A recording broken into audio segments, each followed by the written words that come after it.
Students, आज हम देखेंगे गेम थ्योरी में डोमिनेंस प्रॉपर्टी का यूज करके आप कैसे ऑडमेंट्स के जरिए एक मिक्स्ड स्ट्रेटजी के रूप में सॉल्यूशन निकाल सकते हैं। मतलब प्योर स्ट्रेटजी नहीं बल्कि मिक्स्ड स्ट्रेटजी आपको सॉल्यूशन के रूप में मिलेगी। और क्वेश्चन है आपका, solve the game given below in the table after reducing it to 2x2 game. इसको 2x2 में हमको रिड्यूस करना है पहले डोमिनेंस प्रॉपर्टी का यूज करके, और फिर इसका सॉल्यूशन जो है जैसे ऑडमेंट्स का इस्तेमाल करके हम पहले निकालते आए हैं वैसे ही सॉल्यूशन निकालेंगे। तो ये प्लेयर ए है, प्लेयर बी है, इसके लिए तीन स्ट्रेटजी इनके पास हैं। इनमें से कुछ स्ट्रेटजी ऐसी हो सकती है प्लेयर ए के लिए और बी के लिए जो कि डोमिनेट हो रही है अदर स्ट्रेटजीज के द्वारा। तो जो डोमिनेटिंग स्ट्रेटजीज हैं उनको हम रहने देंगे, और डोमिनेटेड जो हैं, जो इंफीरियर क्वालिटी की स्ट्रेटजीज हैं, उनको हम हटा देंगे।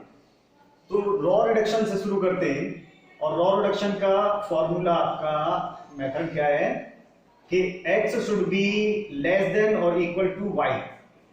If x is less than or equal to y, then we will reduce or eliminate, delete the raw x.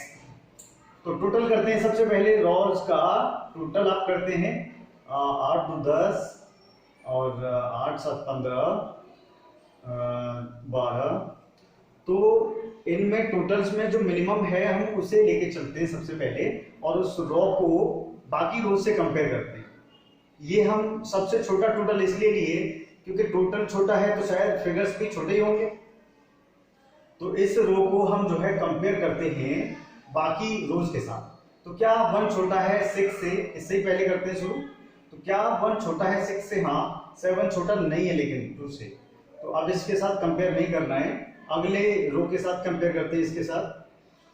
क्या 1 छोटा है 5 से? हाँ। 7 छोटा नहीं है लेकिन 1 से।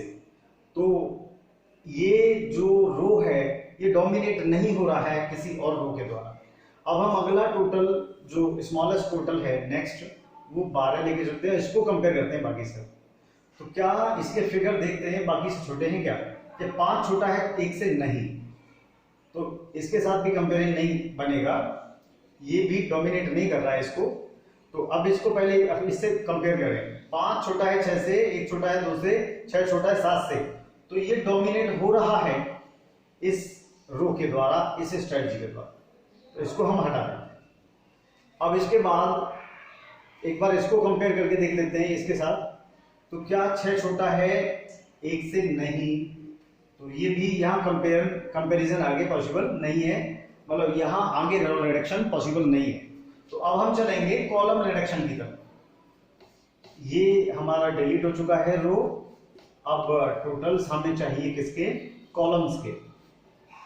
तो 6 1 7 7 2 9 अगेन 7 2 9।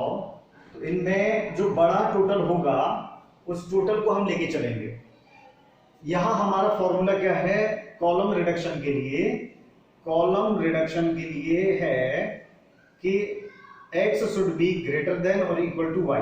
अगर ऐसा है x बड़ा है या बराबर है y के, तो x को हम एलिमिनेट कर देंगे, क्योंकि ये स्ट्रेटजीज असल में कॉलम जो हैं ये b के लिए स्ट्रेटजी हैं, और ये b नहीं चाहेगा कोई भी एक ऐसी स्ट्रेटजी को लेके चलना जो कि उसको ज्यादा लॉस दे, क्योंकि ये लॉसेस हैं जो भी फिगर आप देख रहे हैं b के लिए, a के लिए गेन है। तो b बड़े बड़े फिगर्स वाली जो भी स्ट्रेटजी है जो उसके नजरिए से ठीक नहीं है, ज्यादा लॉस क्यों लेगा, उन स्ट्रेटजीज को हटा देगा। तो सबसे पहले बड़ा वाला टोटल हम मानते हैं कि इसी के फिगर सबसे बड़े होंगे। तो इसको कंपेयर करते हैं पहले कॉलम से। तो क्या 2 बड़ा है 1 से? हाँ। 7 बड़ा है 6 से? हाँ। तो इसको हम डिलीट कर देते हैं। तो ये हमारा डिलीट हो गया। अब हमारे पास 2x2 की मैट्रिक्स बच गई। यही वो बोला है कि 2x2 की मैट्रिक्स में आप इसे कन्वर्ट करिए, रिड्यूस करिए पहले, इसके बाद सॉल्यूशन निकालिए। तो इसके बाद सॉल्यूशन निकालना तो हम जानते ही हैं। क्या करते हैं हम? ऑडमेंट्स का इस्तेमाल करके 2x2 की टेबल में ऑडमेंट्स का इस्तेमाल करके और मिक्स्ड स्ट्रेटजी के रूप में सॉल्यूशन निकाल लेते हैं। ऑडमेंट्स, कॉलम के भी ऑडमेंट्स। तो ऑडमेंट्स क्या है? इन दोनों का अंतर यहां लिखेंगे और इन दोनों का अंतर यहां लिखेंगे। तो बड़ा 7 है, 7 से 1 गया 6, इधर लिखेंगे, और बड़ा 6 है, छोटा स्मॉल वैल्यू 2, अंतर हुआ 4, इधर लिखेंगे। ऐसे ही इनका टोटल यहां और इनका इनका अंतर यहां और इनका अंतर यहां। 6 में से 1 गया 5, इनका अंतर 7 - 2 5। ये ऑडमेंट्स आ गए। ऑडमेंट्स के साथ ही हम प्रोबेबिलिटीज के लिए भी तैयारी कर लेते हैं। Probabilities,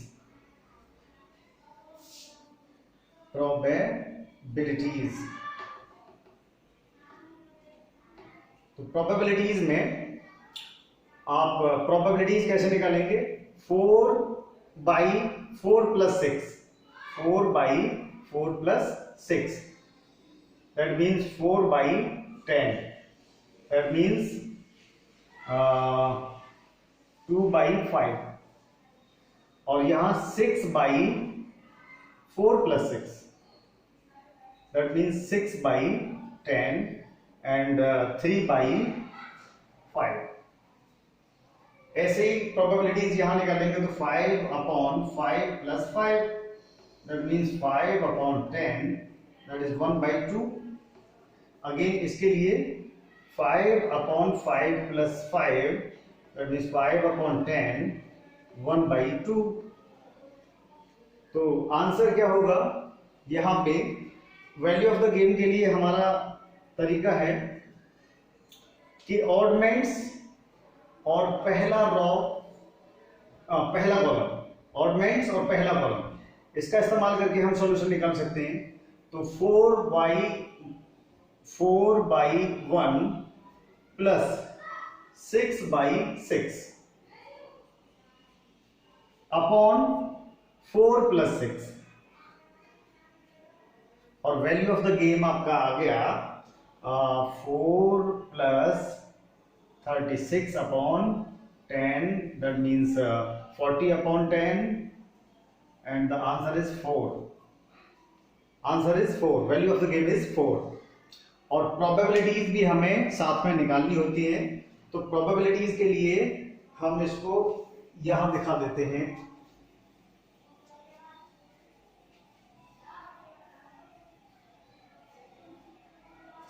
probabilities for a, player ए के लिए डिफरेंट स्ट्रेटजीज को एडॉप्ट करने की प्रोबेबिलिटी क्या है?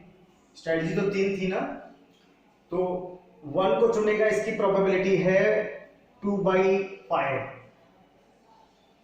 और स्ट्रेटजी सेकंड को चुनेगा, इसकी प्रोबेबिलिटी है 3/5, और थर्ड को चुनेगा, इसकी प्रोबेबिलिटी 0, क्योंकि इसको तो वो पहले ही एलिमिनेट कर चुका है। वो स्ट्रेटजी इंफीरियर है बाकी दो के मुकाबले, डोमिनेंस प्रॉपर्टी के जरिए हमने जाना। ऐसे ही प्रोबेबिलिटीज बी के लिए, प्रोबेबिलिटीज फॉर प्लेयर बी क्या होंगी? प्लेयर बी फर्स्ट स्ट्रेटजी को चुनेगा, इसकी प्रोबेबिलिटी 1/2, सेकंड स्ट्रेटजी को चुनेगा, इसकी प्रोबेबिलिटी 1/2, और थर्ड को चुनेगा, इसकी probability 0। So answer is value of the game 4, probabilities for A, probabilities for B. Thank you.